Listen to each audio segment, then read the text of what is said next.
ఈ రోజే డౌన్లోడ్ చేయండి. మీ ఫేవరెట్ షోస్ చూడండి. చూడు, మీ అన్నయ్యని సమర్థించుకోవడానికి దయచేసి మా నాన్నని మాత్రం విలన్ని చేయకు. నాకు నచ్చదు. వదిన, నువ్వైనా నేను చెప్పేది. నువ్వెన్నైనా చెప్పు తులసి. మీ అన్నయ్య అన్న మాటలకి ఇంకా ఎందుకు బ్రతుకుతున్నానా అనిపిస్తుంది. మళ్ళీ మీరెందుకొచ్చారు?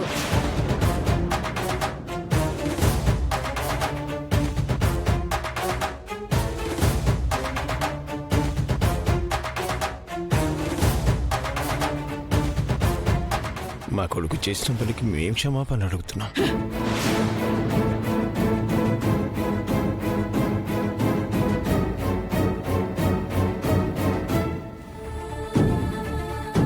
అమ్మా కీర్తి, ఏంటమ్మా ఇది?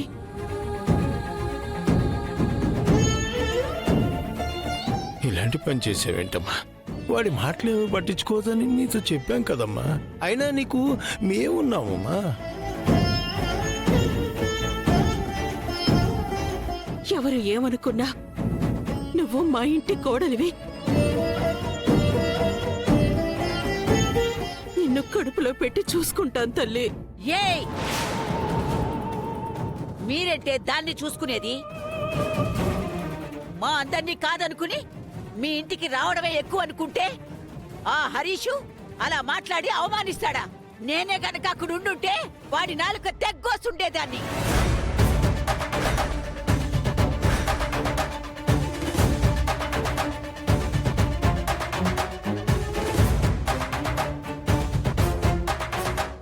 అమ్మా, జరిగిన దానికి మేం కూడా బాధపడుతున్నామమ్మా. మీ బాధ, మీ సానుభూతి, మీ మెహర్బానీ అన్ని మీ దగ్గరే పెట్టుకోండి, మాకు అక్కర్లేదు.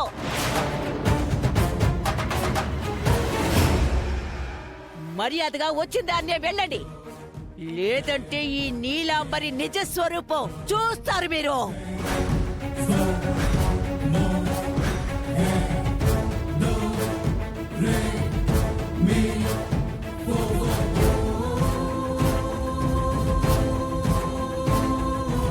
జాగ్రత్తమ్మా. లక్ష్మి, పద.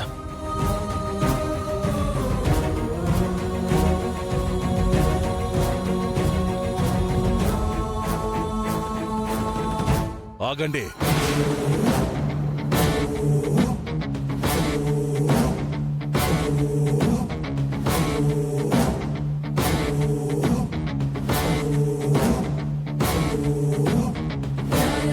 బసవా, ఏంట్రా ఇది?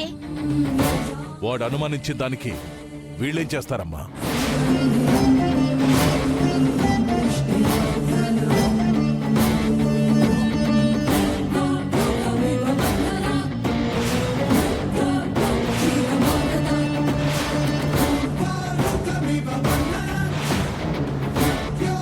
ఓహో, వీళ్ళిద్దరూ కలిసి ఏదో ప్లాన్ చేస్తున్నారన్నమాట.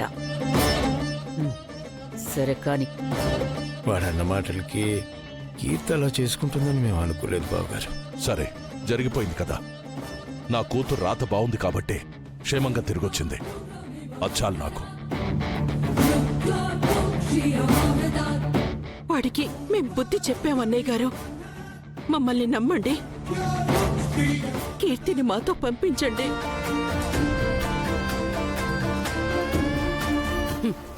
ఇంత జరిగిన తర్వాత నా బిడ్డ మళ్ళీ ఆ ఇంటి గడప తొక్కేది లేదు. విశాలాక్షి, నేను మాట్లాడుతున్నాను కదా. ఇప్పుడు నేను కీర్తికి తండ్రిలా కాదు, తులసికి మామయ్యగా చెప్తున్నాను.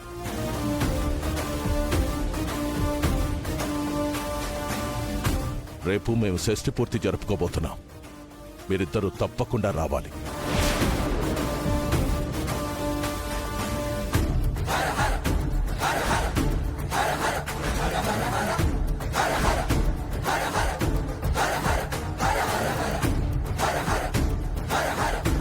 తులసి,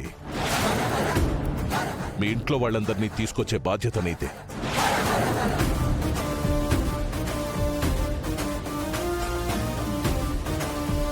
నాన్నలో ఇంత మార్పు ఏంటి? ఏమైతేనే మార్పు మంచిదేగా.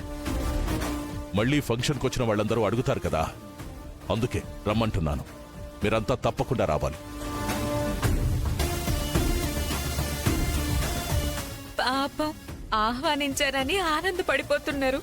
అసలు కదా రేపు మొదలవుతుంది. సరే బావగారు, తప్పకుండా వస్తాం.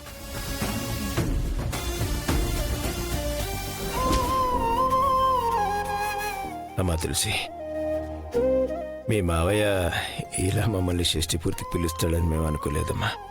అది అందరికీ ఆశ్చర్యంగానే ఉంది నాన్న. కానీ ఏదైతేనే మీరు తప్పకుండా రండి. వస్తామమ్మా. అలాగైనా కొంచెం కోపాలు తగ్గి అపార్థాలు తొలగితే తర్వాత అన్నయ్య మనసు మారి ఇద్దరినీ ఒక్కటి చెయ్యొచ్చు. సరేనమ్మా, జాగ్రత్త. పదలక్ష్మి. వస్తాం. సరే అమ్మా.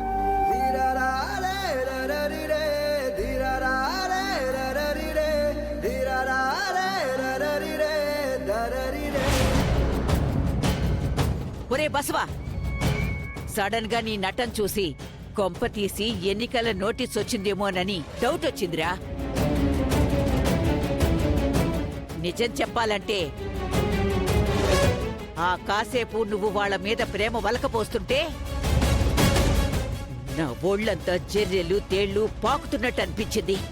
అసలేం జరిగిందిరా? ఏం జరగలేదమ్మా, జరగబోతోంది. సినిమా టీజర్ లాగా కొంచెం కొంచెం చెప్తే బామ్మగారికి ఏం అర్థం అవుతుంది మావయ్య? మన ప్లాన్ ని డీటెయిల్ గా చెప్పండి. ఏం లేదమ్మా, ఆ తులసిని ఇంటి నుంచి పంపించే మహత్తర కార్యానికి అంకురార్పణ జరగబోతోంది. ఏంట్రా అది? మన ప్రాబ్లం కీర్తి కాదమ్మా, అసలు ఈ ఇంటికి ప్రాబ్లమే తులసి. అది ఇంట్లో ఎప్పుడైతే అడుగుపెట్టిందో అప్పుడే ప్రాబ్లం స్టార్ట్ అయ్యాయమ్మా. అందుకే ఆకులు కొమ్మలు కొట్టే ప్లాన్ కాకుండా కోకటి వేళ్లతో సహా పెకిలించి వేసే మహత్తరమైన ప్లాన్ వేశానమ్మా. అదే కదా, నా కొడుకేంటి సడన్ గా బంగారు లేడీ అవతారం ఎత్తడమేంటని ఇందాకే అనుకున్నాను. ఒరే బసవా, ఇప్పుడ్రా అసలైన మజా వచ్చింది. ప్లాన్ ఏంటో చెప్పు. ఆ ప్లాన్ లో నా పాత్ర ఏంటో చెప్పు. దానికోసం నన్నేం చేయమంటావో చెప్పు. షష్టి పూర్తి, ఇది సినిమా టైటిల్.